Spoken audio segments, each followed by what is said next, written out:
The unexpected perks of having a remote workplace. This is the focus group.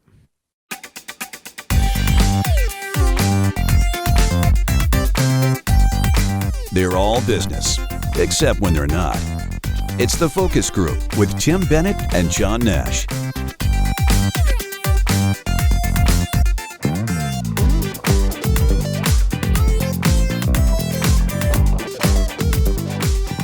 Welcome to the Focus Group. John Nash here with my good friend and co-host, Mr. Tim Bennett. FocusGroupRadio.com is the URL for our site, and you'll learn all about us there, including one of our great partners, Deep Discount. We'll be visiting with them later in the broadcast. And all our media is there as well, including our Tuesday podcast, TFG Unbuttoned. 20 minutes, 3 stories, quite popular. So we insist that if you are not already on board the TFG bandwagon, that you get on board right now and stay with the show as well. So, sorry, I didn't put us, there we are. I forgot to click the button, put us 2 up. So here we are, new week. And if you listen to TFG Unbuttoned, Tim and I did a little chit chat about the results of the election. I was just going to kick off by saying that, or asking Tim if he paid any attention to the parody accounts that were formed on Twitter recently when Elon Musk decided to change the verification. You could buy a verified account for $8.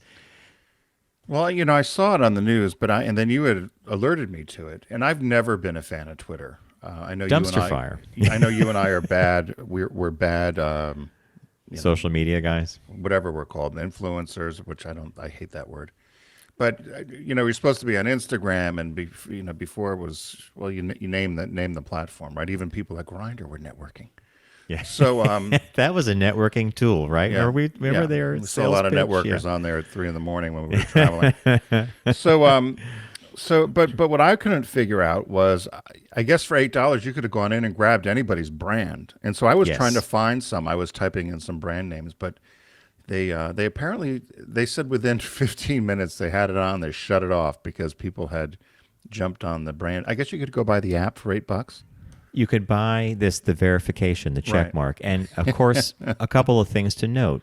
Eli Lilly, makers of insulin, they had a fake account go up that said, "From this day forward, insulin will be free for all Americans." It caused such confusion internally and externally that they actually lost a lot of money in the stock market because of that. You're kidding me. Yeah, there was a. So did somebody go on? So if you went on and got the fake account, you could just blast out then as Eli Lilly? Yeah, well, and they did this thing where it says Eli Lilly, but the username's a little different. You'd have to really look at it to realize it was a parody. Chuck Grassley, they had a parody account for him, his little picture of the whole thing, and it was hysterical. He said, "I've been dead for 4 years, Stop. And the GOP is doing a weekend at Bernie's, moving me around the Capitol." You remember that movie where there's a guy that's dead at a beach house, right?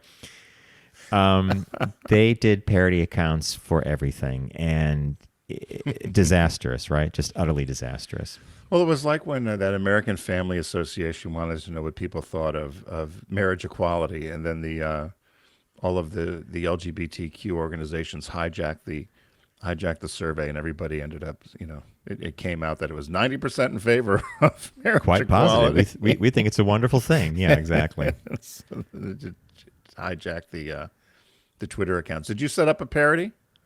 No, and they shut that down really, really super quick. And they had another parody account that was supposedly Melania Trump, and it says, "I'm getting divorced." It's very tiny, by the way. Well, that's Trump. Now that one I would believe. Are you sure that was a parody? Well, for a few people did believe it, and they thought it was real, and then someone pointed out that there was a little spelling issue, and suddenly you're like, "Oh, it's a parody." So then going back to Putin? I think she's a Russian spy. I do. Well, I think you know me. Dave Chappelle said something. Was it Dave Chappelle or someone said like she's almost like one of the James Bond gals? You know, the Bond gals. Yeah. Beautiful but dangerous. He's loved Eastern Europeans forever. The Russians have been tracking him since the 80s, and they found the perfect one for him. And she probably had a mic on the whole time, or a bug. And I'm telling you, mark my words.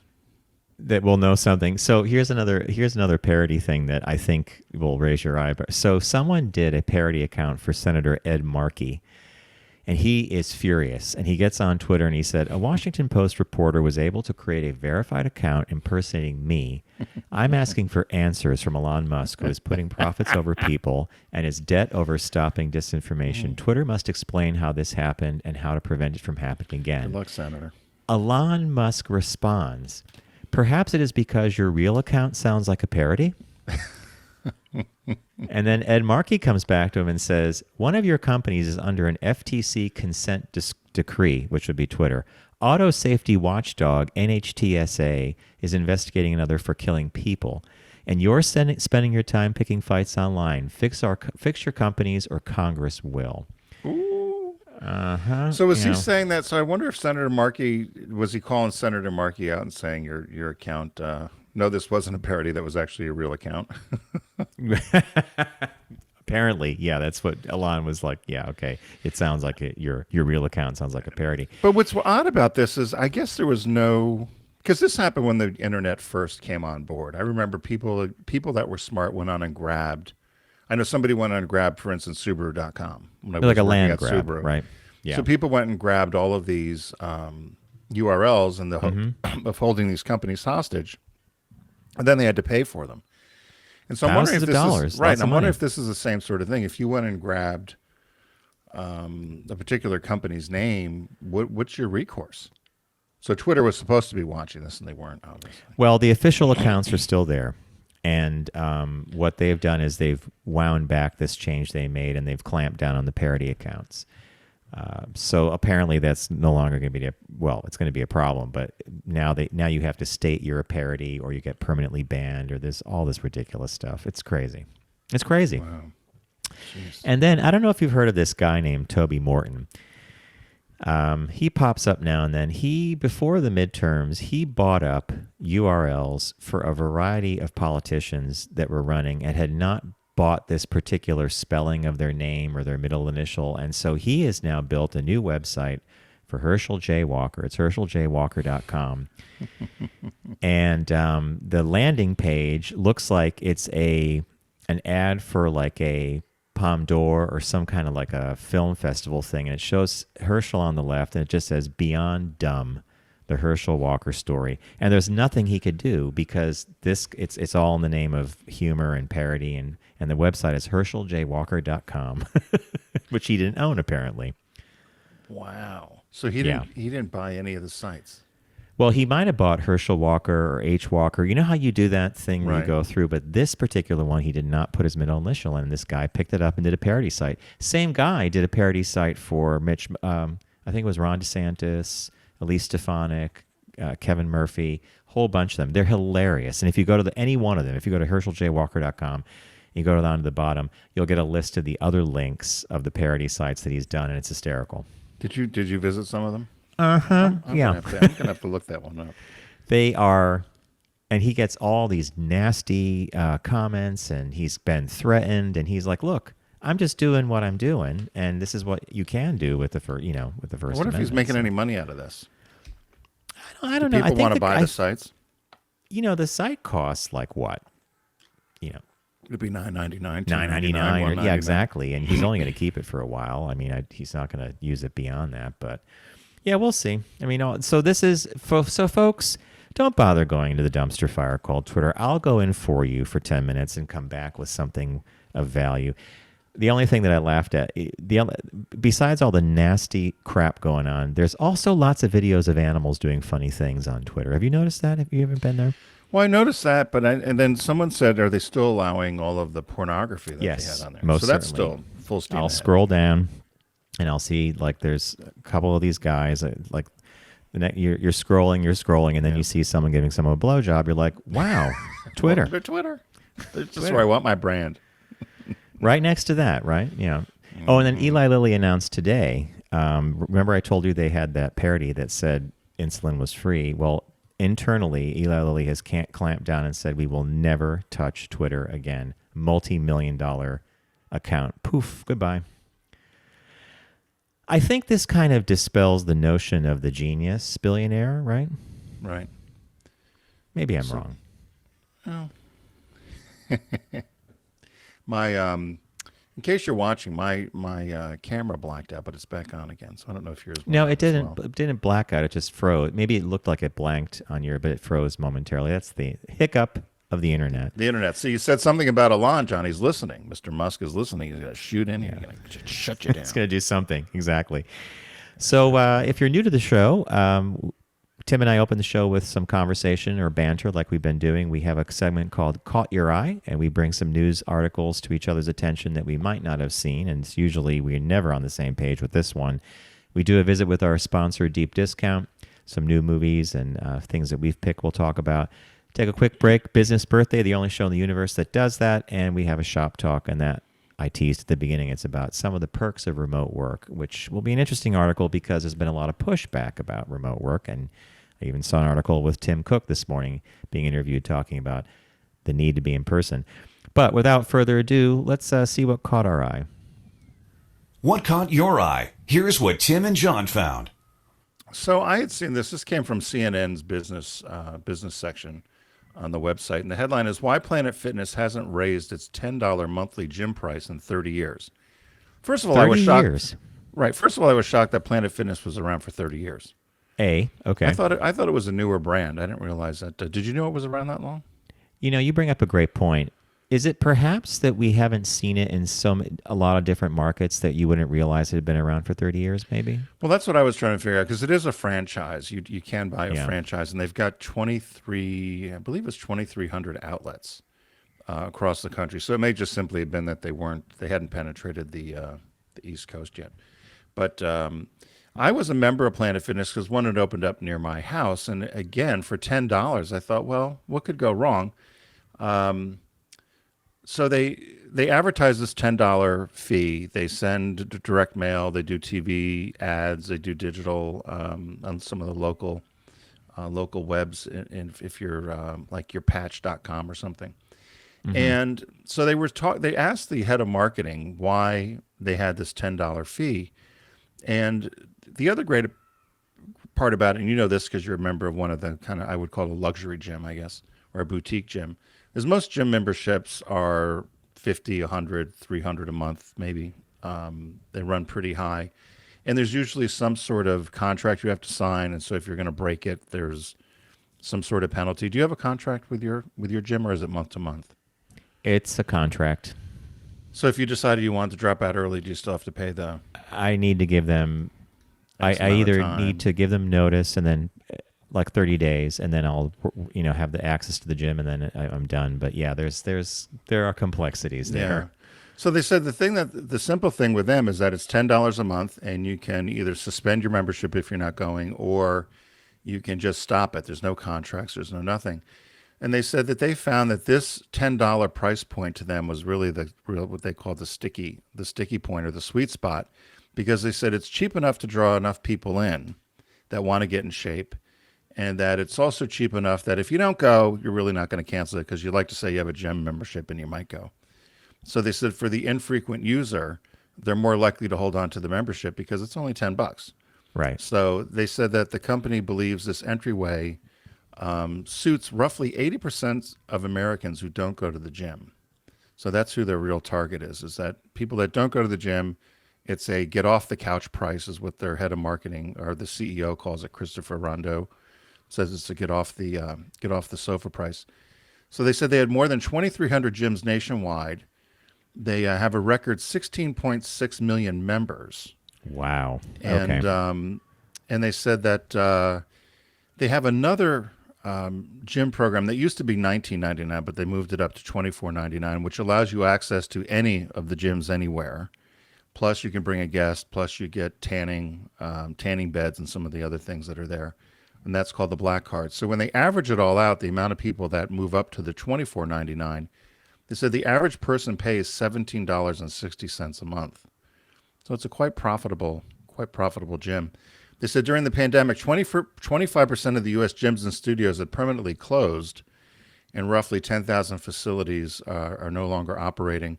Several chains, including 24 Hour Fitness and Gold's Gym, also filed for bankruptcy. Correct. Yeah. I did not know this. It said Planet Fitness did not close any gyms during the pandemic. They did not permanently close any gyms.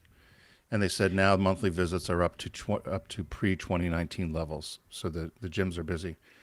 But so their whole point was this is really just a way to get people in, and if you don't go, you're less likely not to cancel because it's only $10. I wasn't, you and I wonder if we talked about this many, many years ago. I think that most gym chains base their pricing and their revenue stream on the model that you're going to join for New Year's to lose weight or Yep. have a goal. And then by March, maybe April, most of the people drop off, but they keep paying the membership. Yep. I've looked into Planet Fitness. It's usually a clean facility. They have decent equipment. They don't have a lot of the equipment that I actually use when I work out, and that's an interesting thing because they are very careful about what they have on their workout floors from a legal point of view, because you can hurt yourself or Well, and there's all kinds. I don't know if you've seen the videos of the Planet Fitness fails of people trying to use. It's actually worth a funny watch Planet on YouTube. Fitness fails. Right. Okay. So it's all these people trying to use. I was screaming at one machine. It was kind of the pull down for your lats for the back. Yeah, for the lap. The guy lat, was yeah. he put his legs over it, was jumping up and down on it. There's another woman sitting there doing her legs, knitting a sweater. Some other woman reading a paper. Somebody eating pizza on the treadmill. Anyway, you have to look at the Planet Fitness fails. All right, on the list for sure. But I had another friend who did a monthly subscription service, and they came up with a number. I believe it was $13.87. Odd number. And he worked with Yale, of all things, right? So he worked with some researcher at Yale and statistics and tried to figure out what number, if somebody just glanced at their credit card bill, they would just ignore. Mm-hmm. I think, I probably did that. $13.87. $13.87, I think, so that was his subscription price, and with the hopes that people wouldn't bother. You sign up for it, and then you're not going to cancel. Wow. So anyway, I ended up canceling my Planet Fitness because I moved, and I didn't. You had use Flower it anymore. Town. Yeah, Flower Town. But And again, that was one of those expenses that was like, $10. for $10, until I hurt my knee or my back. Which one was You it? could spend that on a Starbucks run, right? Starbucks run we can't buy lunch for $10 anymore, can you? No, you cannot. I'm totally shocked by here in the city what lunch cost. Bob brings his lunch every day. It's better for you, by the way, to bring your own food. He brings us to work. Mm-hmm. Yeah, then like today he'll eat outside or he'll eat and then he'll take a nice little walk. He went down to Madison Park recently where they unveiled a new dog run that has this artificial turf and a hill. Right. And he said he was fascinated. He watched for 20 minutes as the dogs basically played King of the Hill like kids would play. So one would run up and start barking at the other ones and be up there until someone barked louder and then went up and displaced that one, and they will all run around and one would go up. And That's funny. Yeah, they are. They're amusing. So what caught your eye this week? Toys caught my eye this week, and the headline is New Additions to the Toy Hall of Fame. So the Strong National Museum of Play in Rochester, New York, and the National Toy Hall of Fame has for years highlighted the most notable objects of play with an annual ceremony that in the past has included such iconic toys as Fisher-Price's Little People. We talked about them a while ago. Matchbox's die-cast cars, and a whole range of other toys. This year's finalists included games like Bingo, Catan, C-A-T-A-N. Are you familiar with that game? No. Phase 10, and Racco. Now, Racco seems to be something I recognize.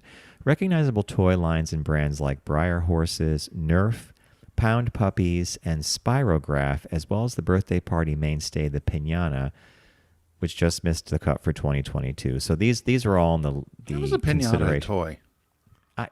I think a piñata is a party accessory, right? I don't think like of it a party as a toy. hat. I don't think it's a toy. So it's kind of surprising that it's taken this long for them to do one of the first inductees. It has more than 5,000 years of history behind it because they found ancient versions of this, and it was the spinning top. Oh, You know, like how the top, like bing, spin it, and when we were kids, we had the kind where we had the plunger, right? Oh yeah. And I think that's what I'm showing on the on the YouTube channel. The next one that they put in is Light Bright. Light Bright, making things with light, out of sight, making things with Light Bright. We used to love that commercial Saturday mornings. We wanted a Light Bright so bad. We never got a Light Bright. But You didn't get a Light Bright? no. I wonder why not. Well, my mom, one day we were at a kid's house. We were at a friend's house. We were playing with their Light Bright, and my mom had a look at it. She goes, "It's a light bulb under a pegboard." Thanks, She was Carol. appalled that it. Thanks, Carol. Yeah, so that was shit canned. There's no Easy Bake Oven probably in that house either. We did have Easy Bake. Did you? Because that was just Yeah. a 40-watt bulb, wasn't it? Trying to bake a cake that was basically an eighth of an inch thick. Yeah. First, remember how small those pans were? First introduced by Hasbro in 1966 and inspired by stained glass windows unknown to me, it allowed kids to create glowing images by jabbing little channeling plastic pegs into black sheets of paper that were illuminated from behind by a light bulb. The new ones use LED. And the last edition was from Mattel's Masters of the Universe line, helped define the toys of the 80s, and was one of the first to garner popularity through an accompanying animated series specifically designed to serve as the promotional vehicle for the toys. Now, if anybody remembers He-Man and the Masters of the Universe, there was Skeletor. Everything took place at Grayskull. He had the tiger. There was a wizard. There's a whole bunch of stuff. But I had not realized that He-Man was created symbiotically, am I saying that right? Symbiosis, like they were linked together. Like they sold the toys because they had the cartoon, and the kids watched the cartoon and demanded to buy the toys. So by the power of Grayskull, I used to love He-Man, and I saw it when I was older. So that was the new inductees to the Toy Hall of Fame. We got the spinning top, Light Bright. Tim, were there pictures on the Light Bright pegboards that you could follow, or did you have to make your own? No, I think it was like a house, a almost- tree. Yeah, like a dotted line sort of thing. And then you could go off brand, you go off and do your own thing. But the one that you're showing, obviously somebody, they must have had a... Just a plain black, yeah. And then the last inductee was He-Man and the Masters of the Universe toys, and what they feature here is Skeletor on the left and He-Man on the right. So where is this Toy Hall of Fame's in Rochester?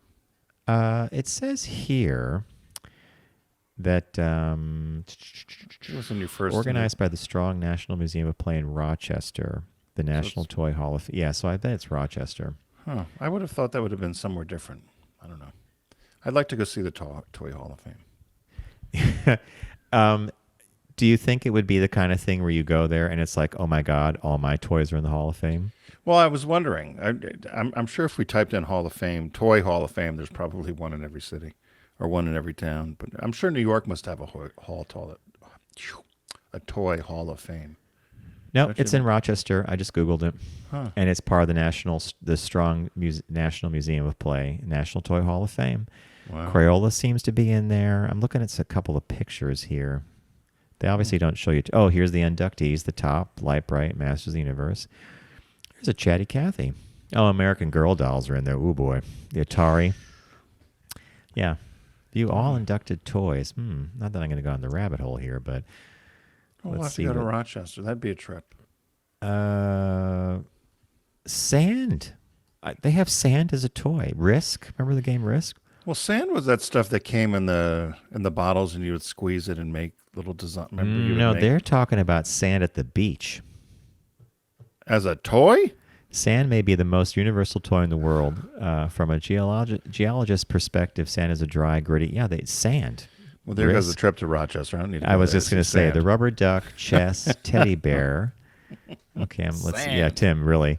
Scrabble, Dollhouse, Dominoes. Okay, Dominoes makes sense. Playing cards, the game of life, the big wheel. You had a big wheel, right? Big wheel. Loved a big wheel. Here's another. This was inducted in 2011. A blanket. As a Children had played with blankets ever since ancient agrarians domesticated woolly animals. Okay, the balls in that there. was a slow year. Yeah. Well, pots and pans. Here's stuff that makes sense. Hot Wheels, Nintendo Game Boy, Star Wars action figures, Raggedy Ann and Andy, the bicycle, a cardboard box. Now, that would be for the Kitty Hall of Fame. You know how cats love empty boxes. Lincoln Logs, Jump Rope, Tonka Truck. Okay, I'm on board with that. I had all this. Crayola crayons, Jack in the Box, a kite, Jax, okay, Jigsaw Puzzle, and the hula hoop. There's a big one. G.I. Joe, Erector Set, Easy Bake Oven, Tim. Yeah. The hula hoop to me is another one of those that we could have come up with. All these people that were before us. I mean, that was an easy thing, right? The hula hoop, piece of plastic. They probably took an old barrel hoop. Wasn't there a show called The Toys That Made America or something? It was either on Netflix or literally it's on TV now. But they talk about the origin of some of these toys, I'll and have to look that up. yeah, Whammo was the one who eventually came out with that, right? Well, they love the plastic because Whammo also had the wiffle ball, the wiffle bat. I love wiffle ball. Remember wiffle ball? It was one of my more. Still get them at Five Below every summer. You can get. They were $5 for the bat and the ball.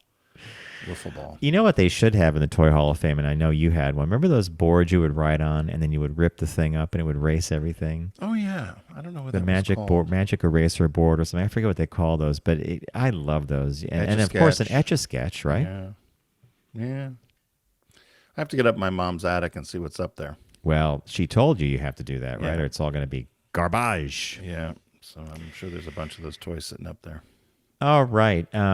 As many of you know, Deep Discount is a partner of ours here on the Focus Group, and we would love for you to visit their site by going to ours, focusgroupradio.com, click on the Deep Discount logo, and start shopping away for some great deals, especially since, I hate to say it, Christmas is on the way. We haven't even gotten through turkey yet, and I've seen all sorts of Christmas ads and all this stuff, but I'll jump on the bandwagon and say, why not get the shopping done early? Yeah. Deep Discount has a site-wide sale going on, so everything on the site from vinyl records to books to obviously CDs, DVDs, Blu-rays, 4K, video games, electronics, everything's on sale, and you can often get good deals if you buy enough on shipping as well. So, Tim, what did you pick this week? So you can own your passion at Deep Discount, as Mr. Nash has alerted you to. Due to nostalgia and having just lost my dad, I thought of this movie because there were certain parts about it that reminded me of my father. In the movie Nebraska, and stars Bruce Dern and Stacy Keach, and it came out originally in 2013. And you can get it as a DVD for under $9 or just under $11 as a Blu-ray. But essentially, there's the character Bruce Dern is living in Montana and is convinced he's going to win the sweepstakes, the Publishers Clearinghouse right? No, the Publishers Clearinghouse sweepstakes. And so he's going to collect his money because he didn't win, but he was told by these letters that he was supposed to win. Which we all have gotten in the mail, right? Oh, yeah. So he, takes this trip, and his son reluctantly then decides, because the mother's like, your father's gone off the deep end. He's going to go to Nebraska, is where this head office was for the Publishers Clearinghouse. So the son decides to drive him, and then there becomes this kind of father-son thing and learning about one another in a different way and visiting the old hometown on their trip to Nebraska. As you and I talked about story, right? There's a story, you go somewhere and come back home. But what I loved about it was I remember one year my dad was convinced he was going to win the Publishers. I remember you told me this. Yeah, because he subscribed to something. And he kept getting this letter. You're one of the lucky ones now, and I followed the letters. That it culled it down to where he was one of only 250. And at one point, I remember him. It was supposed to be during. I think they were going to announce the winner live on Super Bowl, and you're going to show up at the house with balloons and whatever. And every once in a while, he'd hear a car go by, get up and look out the window, and. I remember us laughing, thinking, Dad thinks he's going to win the Publishers Clearinghouse. We hope you do, Dad, but I think it's a ruse. Anyway, so when this movie, during the site-wide sale, I typed it in and it popped up, and I thought it would be probably fun to look at now with a new set of eyes 10 years later. So, Nebraska. I completely agree. It was released in, 2013. Yeah. It's black and white. Yeah. Did you see it? Yes, we loved it. I thought the characterizations and the family, the interactivity of the family, because there's a lot of drama in the family too. Yeah. Typical really dysfunctional family, right? Every family in America's got some sort of dysfunction, and this one was good no pick. different. It's only $8.91, and I don't think it's on any streamer right now. So that's a great selection. So Nebraska from Tim. I picked Blade Runner: The Final Cut, and the Final Cut is Ridley Scott's final, and it's very close to the original theatrical release of Blade Runner. But the reason I picked Blade Runner, you can get it on Blu-ray for only $7.10, is this movie, originally released in 82, has had such a dramatic effect on the look of films, the feel of films, what the future is supposed to look like, dystopic. Very dark. It is very dark, and Rutger Hauer, Harrison Ford, Sean Young as as Rachel, who's a replicant. I just think it was done. Daryl Hannah, great cast, amazing set design, cinematography. Did you take me to see this in Watertown? Yes. Did you fall asleep? I was going to say probably the first movie I fell asleep in. Well, it's science fiction. You're. No, I don't remember falling asleep, but I do remember seeing it in Watertown, and I think it was you and maybe Leaf and a couple of other people, but you were fascinated by the whole thing, and I just didn't quite get it. Tim, I drove by that cinema recently because, I got our new car in Watertown, and I came down from the north, and we're driving along, and I looked to my left, which would have been on our right when we were coming from Southbury, Middlebury, and it's still there. The movie theater is still there. And I almost wanted to take a left, like I think 2 lights later, if you take a left, it was Davili's Pizza was down the road. Stopped in and got a pizza. Yeah, got a slice. But anyway, I think it's a wonderful, if you are a sci-fi fan, the director, the final cut is Ridley Scott's. It got rid of the Harrison Ford voiceover, and I think it's a beautiful film. And my reason for really getting this in as a holiday pick or as something to consider giving, it just influenced so many movies. It just had this look and feel to it that everybody's duplicated. And we have a new release this week, and it's called Moon Age Daydream. And I love the packaging for this. And this is all about David Bowie, by the way. So Moon Age Daydream illuminates the life and genius of David Bowie, one of the most prolific and influential artists of our time. True. Told through sublime, kaleidoscopic, never-before-seen footage, performances and music. Brett Morgen's The Kid Stays. All right, so the genesis of this and the brains behind it, Brett Morgen's did a picture called The Kid Stays in the Picture, which is fantastic, and that's another recommended. It's such a great film. Feature-length experiential cinematic odyssey explores David Bowie's creative, musical, and spiritual journey. The film is guided by David Bowie's own narration and is the first officially sanctioned film on the artist. So I would say this is going to be, I'm dying to see this. And the more I read about it, I didn't even realize some of the interesting stuff about it. So there we have it. That looks like a good pick. And so just released this week from Deep Discount. So as John says, head over to focusgroupradio.com, click on the Deep Discount logo to own your passion. There's a site-wide sale going on. It's a great time to start your winter shopping or holiday shopping, or to add to your own collection if you have some things you've loaned and did not get back, which happens to a lot. Always the case, right? Always the case. I picked Nebraska. Great pick. John picked Blade Runner, The Final Cut. Tim fell asleep during that. Which, you know what, it's interesting now. I'm going, because you had made the mention that a lot of movies were influenced by it, I think it's probably, I've seen it, Tim, you have a list as long as you're I've got such a list. I'm not going to Casablanca, the Blade Runner. I need another pandemic. Yeah. So I can stay in and watch. I've already watched, right? And then the new release this week is Moon Age Daydream, a special interest documentary about David Bowie, which, the David Bowie thing, when that final video he released where remember the music video where and then he walks into like a coffin or a closet.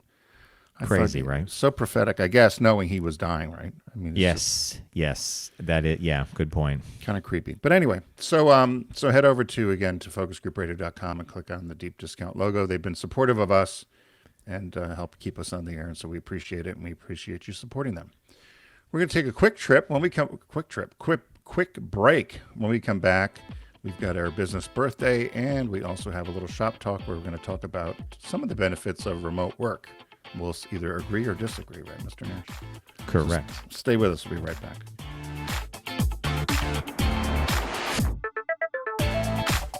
You're listening to The Focus Group with Tim and John. Learn more at focusgroupradio.com.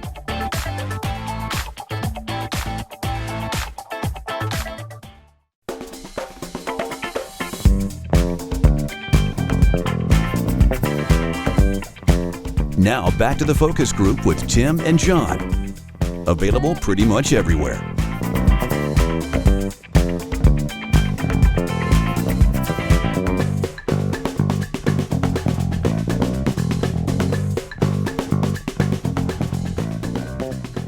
Welcome back to The Focus Group. John Nash with Mr. Tim Bennett. Focusgroupradio.com, URL for our site, and all things Focus Group, including TFG Unbuttoned, our Tuesday podcast. And without further ado, once again, the only show in the universe that does this, in the known universe, because we haven't met anybody else that does business birthdays, when they could do it on Saturn as far as we know. But anyway, the business birthday. Everyone does celebrity birthday greetings, but the Focus Group is the only show in the universe that celebrates business birthdays.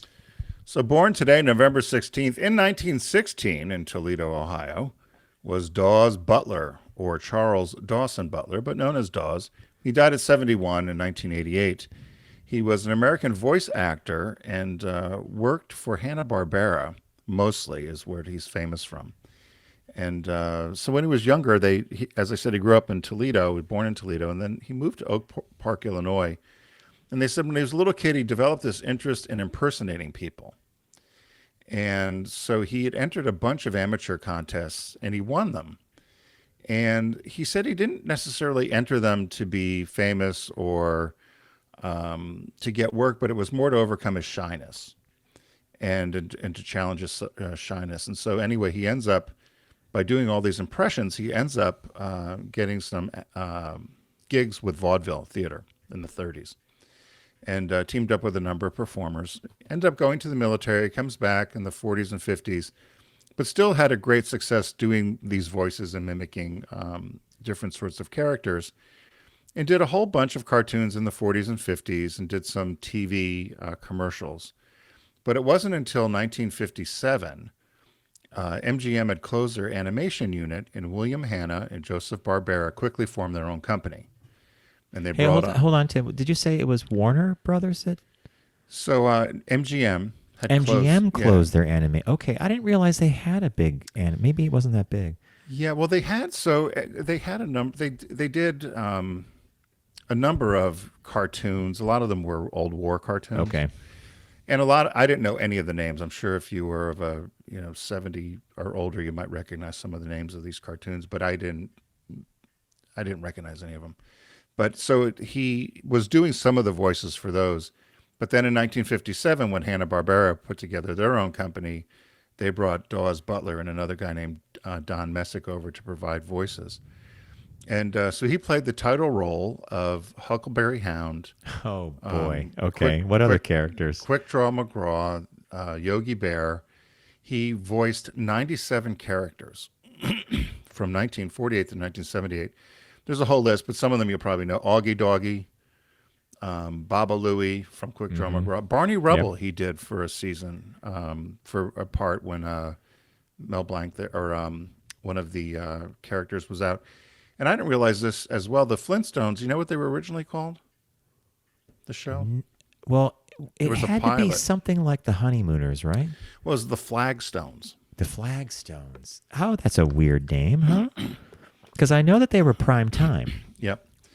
And so he voiced Barney Rubble in a few episodes. The Bingo of the Banana Splits, he was the voice for that. He was the voice for Captain Crunch during the whole time in the TV commercials. You and I grew up with that. Yeah. Chilly Willy, Droopy from Deputy Dog. I remember Droopy. Or Deputy Droopy. Elroy Jetson. The boy? Yep. He was Elroy. He was also Fred Flintstone in the pilot. They said Gabby Gator of Woody Woodpecker, Huckleberry Hound, Quick Draw McGraw, Quisp, Smedley the dog, Snagglepuss, and Yogi Bear, of course. Do you remember Snagglepuss? Yes. And Snagglepuss was actually, he got sued because what he said is he based a lot of his characters on other people. Oh, no. I wonder who he based Snagglepuss on. Bert Lahr, L-A-H-R. Bert Lahr, yeah. Bert Lahr. So he says his inspiration for a lot of his voices, for instance, Yogi Bear, his inspiration was Art Carney. And he said that's so perfect, even down to the hat, right? Right. And so, but what he said is as Yogi Bear developed, he ended up making Yogi's voice more deeper and a little more sing-songy. He said Hokey the Wolf, his impression of Hokey the Wolf, I don't quite know, but was modeled after Phil Silvers. Snagglepuss was Bert Lahr. And they said when he began appearing on commercials for Kellogg's Cocoa Crisps, he was sued by Bert. and for stealing his voice. And so he ended up having to anytime Snagglepuss was on TV, it had to appear that voice of Snagglepuss done by Dawes Butler in order to Are avoid. you serious? Yeah, because Bert Lahr kept saying that it was people were confusing it with him, and he didn't want that to happen. Huckleberry Hound was inspired by his neighbor in North Carolina, family neighbor and friend, and goes on and on. But did 97 characters. He was a devout Sherlockian. I didn't know that was a term. Big fan of Sherlock Holmes. Oh, hey, I'm a hand raiser there. I'll say that too. I know. You'd love that. And he died of a heart attack in 1988. And a few months before he died, they said he had pneumonia and had a stroke. And it was right around the time they were releasing the Hanna-Barbera's 50th the Yabba Dabba Doo celebration, and they ended up dedicating it to him. And his wife of many years, she died in 2018 at 101 years old, and is buried next to him at the Holy Cross Cemetery in Culver City, and he has 4 sons. They said the one legacy he has done is he's trained many voice actors. So, for instance, he trained Nancy Cartwright, who does the voice of Bart Simpson. He trained Corey Burton, who does the voice of Count Dooku in several animated Star Wars series. Count Dooku. Dooku? Oh, yeah. Dooku. In several Star Wars series, as well as Dale and Chip and Dale. Bill Farmer, who's the current voice of Goofy and Pluto. Bob Bergen, the voice of Porky Pig. Joe Bevilacqua, who he taught how to do all of the characters. Greg Burson, the voice of Yogi Bear and Bugs Bunny. Mona Marshall, the voice of South Park. And a number of other actors. Now, they did say, I didn't realize this, but apparently there was a show on Sirius XM. It was called Bevilacquas. Did you know about this show? Nope. But they used to do a lot of these characters and tell stories about it. And XM eventually, canceled the show typically because it was interesting. So, but there was a whole channel based upon animation, whatever, hosted by we this need a rim actor. shot, but I'm bumped. Right, Bevilacqua. Well, if anything was good, why keep it on, right? Well, yeah. Who's listening? Yeah. Yeah, let's learn more about Housewives. So, happy birthday to Dawes Butler. I thought, what a great career. They said he was very shy, but can you imagine you were the voice character of 97 different characters? They said he went on that Groucho Marx show. What was that one? What's My Line, or Whose Life Is It Anyway? Or right, and no one knew who he was until he finally went in. They said he went into voice. Okay, and then everybody, because he came out and everyone's like, "Who's this? We don't know who this is." And then they said, it was Groucho Marx. You Bet Your Life in 1960. So the studio audience had no idea who he was. They didn't recognize him, and then he finally had to start doing Huckleberry Hound's voice, and then somebody guessed who he was, and they won the top prize of $10,000. I was actually a little.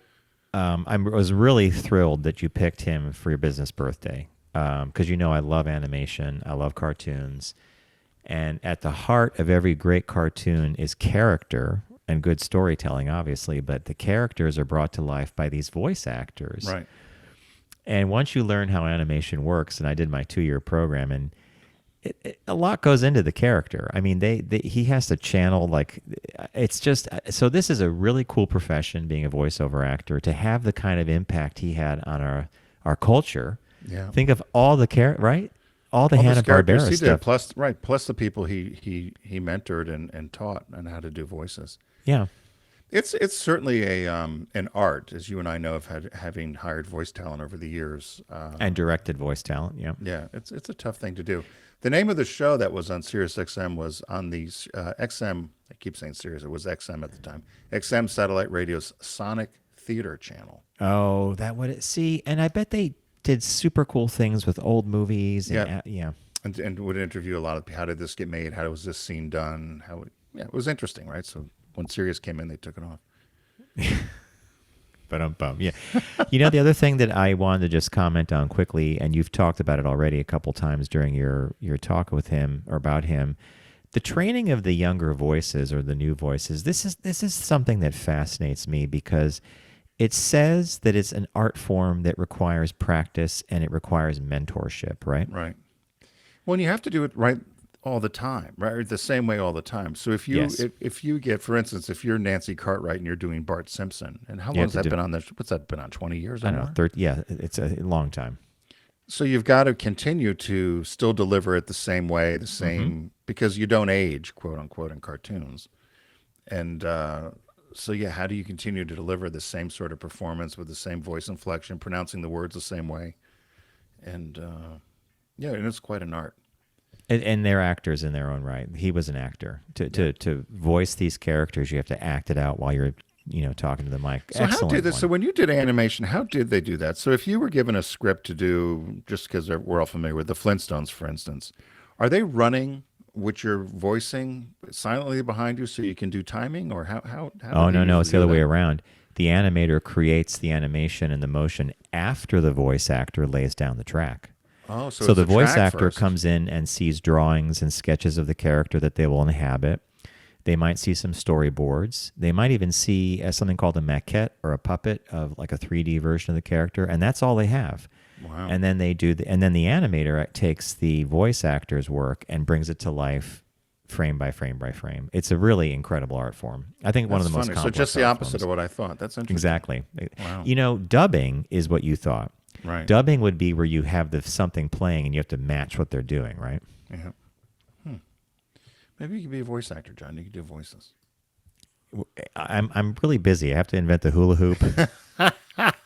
I have to invent all these things you keep throwing out. Like, Well, we the should do hula hoop's this. been invented, so you don't have time for that. Okay, I'm off the hook time wise there, but yeah, the voice thing is fascinating, and I know people who do it. The hardest thing is what you talked about just a second ago: continuity. Can I do it again and again and again and again and add layers to it as the character matures or changes, meaning stories change. Really cool. Excellent business birthday.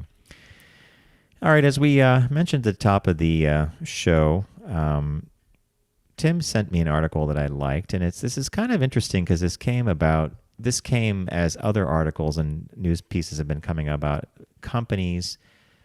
I don't want to say strong arming, but really insisting that people come back to the office. And so the article's name was Unexpected Perks of Having a Remote Workforce. So there are things that are good about a remote workforce. Tim Cook is going to be interviewed. It could be on, it was CBS this morning. We saw him this morning, and he basically said what Tim and I have said many, many times. He hopes that people return to the office in larger numbers for serendipitous reasons. In other words, someone walks up to your desk, you have something on it, they laugh about it, and that strikes an idea in their head. Or you pass someone in the hallway you haven't seen who's working on a different project than your team, and you cross-pollinate, blah, blah, blah.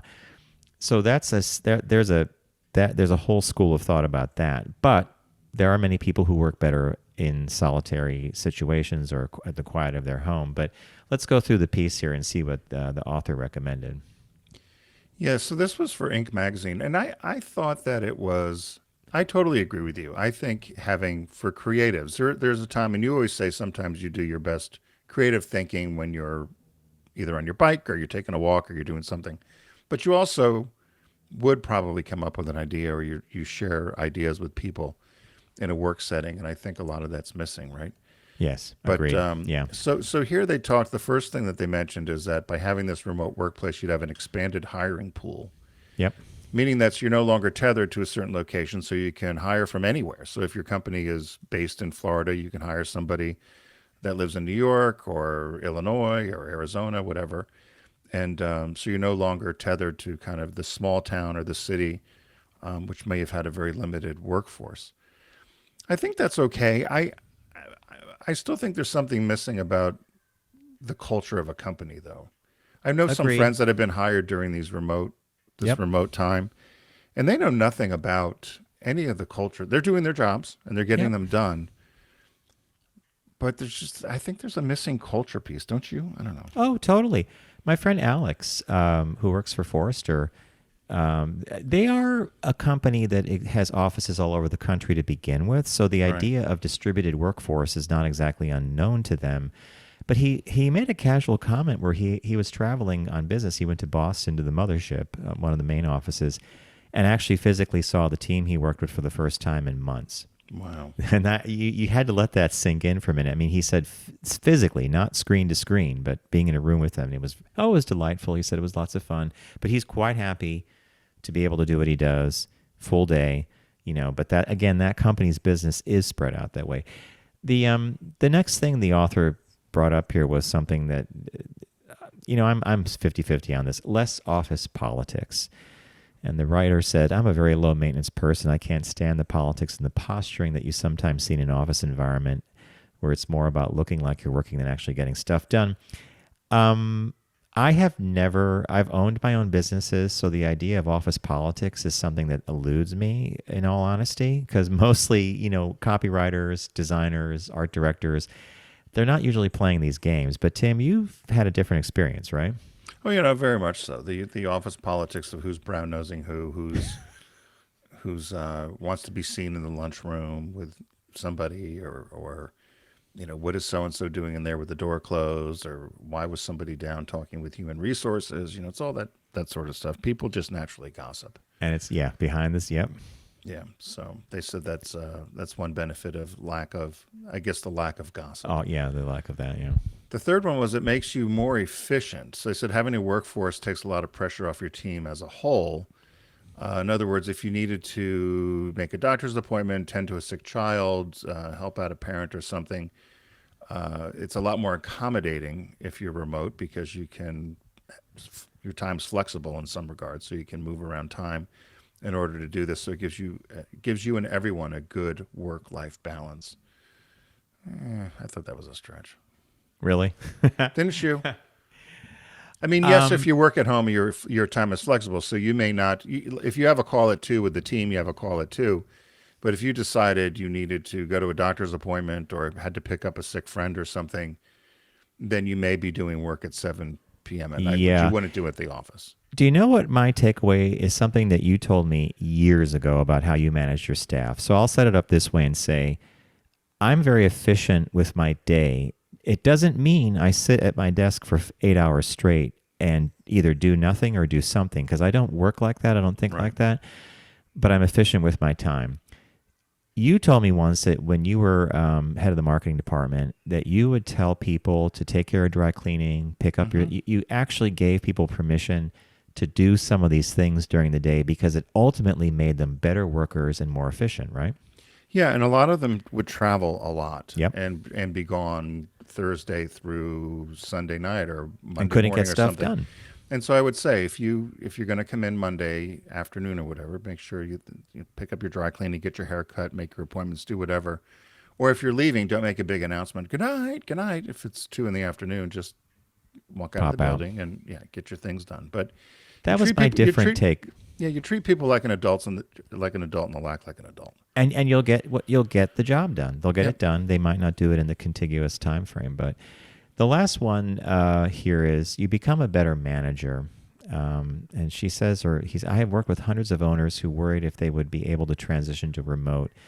They struggle with the idea that they may not be a good manager of their team, but in almost all instances, we have found that what makes you a great manager for people on site is what also makes you an extremely talented manager of remote workers. The skills are fully transferable. This one, so in other words, if you're a bad manager, it doesn't matter if you're physically with someone in your office space or if they're doing it remotely, you're still going to be a bad manager. Was that your takeaway? Exactly. Yeah. So if you're bad, you're bad. If you're good, you're good, regardless of whether you're on site or not. But I guess that makes sense, right? Yeah. I know you're not a proponent of this remote work. And I don't mean that in a bad way. I just mean you think that the collaboration and the working together, unless it's a hybrid, kind of come and go as you like. And I think that's where the ship crashes on the shore for many managers and for owners is hybrid. Because if someone dictates their schedule and they look at their calendar and they say, I'm going to be in Tuesday, Thursday, and Friday because I have a meeting Tuesday and a meeting, then you say to yourself, what are you doing Monday and Wednesday? I mean, they could be working, right? And that's the whole problem with this is accountability. Or am I getting my money's worth, the whole bit? But yeah, I don't know. It's and you know what I think is interesting about this article, and you and I have talked about this for the last 2.5 years. When the pandemic came along, everything got turned on its head. for example, home fitness was going to be, no one was going to go back to a gym. And yet earlier in the show, Tim talks about, gyms numbers and are back how to pre-pandemic levels. Pre-pandemic levels. Peloton made people tons of money. That stock shot up through the roof. Oh, it's going to go on forever. Guess what? Now people are hanging their clothes on the Peloton bike because they want to be in person with other people at the gym. And the same with work at home. No, we're never going to work at home. No one's going to go to an office. We'll have a little footprint. We'll have a water cooler and a table and a chair, and and I don't know. I think it's really hard to make these kinds of prognostications when you're in the middle of a pandemic, but I guess they're paid to, right? Well, we're social animals, and a lot of people don't have space to have a home gym. No, you don't have. No. That's just another thing. It worked for the pandemic, but it overall, I guess I'm a fan of the hybrid work model because I'm hybrid. I'm a big fan of hybrid. Yeah, I do think you need to have some sort of face-to-face in order to get some culture or get some. It's like meeting somebody, like we've always said with people now with apps and things versus just meeting somebody physically at a bar or at a restaurant or a coffee shop. You can learn a lot more just by body language and stature. Huge amount. Than you can. Huge amount. Yeah. Yeah, just over the phone or something. So hey, that's the focus group for today. We appreciate you being with us, and thanks to our sponsors. If you go to focusgroupradio.com, you'll see one of our sponsors there, Deep Discount. Click on their logo and own your passion. There's a site-wide sale going on right now. I chose the movie Nebraska. John chose the movie Blade Runner, The Final Cut. And the release this week is Moon Age Daydream, a special interest documentary and biography about David Bowie. So we appreciate you spending time with us. And don't forget to catch our podcast, which is TFG Unbuttoned. You'll find all of our media housed at focusgroupradio.com. While you're there, you can find our audio and video broadcasts. So be sure to catch up on all of our media there. And it's the holiday season. We've seen a lot of morons on the road. Don't text and drive, arrive alive. You can't imagine the amount of people swerving all over. And you go by them to give them the finger or beep the horn, and they've got their face in their phones. And they're too busy texting. Yeah. So they don't see it. So that's our. I don't know if that was a calm PSA. That was more of a. I laugh every time I see them with the heads in the phone because So anyway. You won't be laughing when the flashing lights and the ambulances go by, right? But yeah. No. So have a good week, everybody, and stay safe. Take care.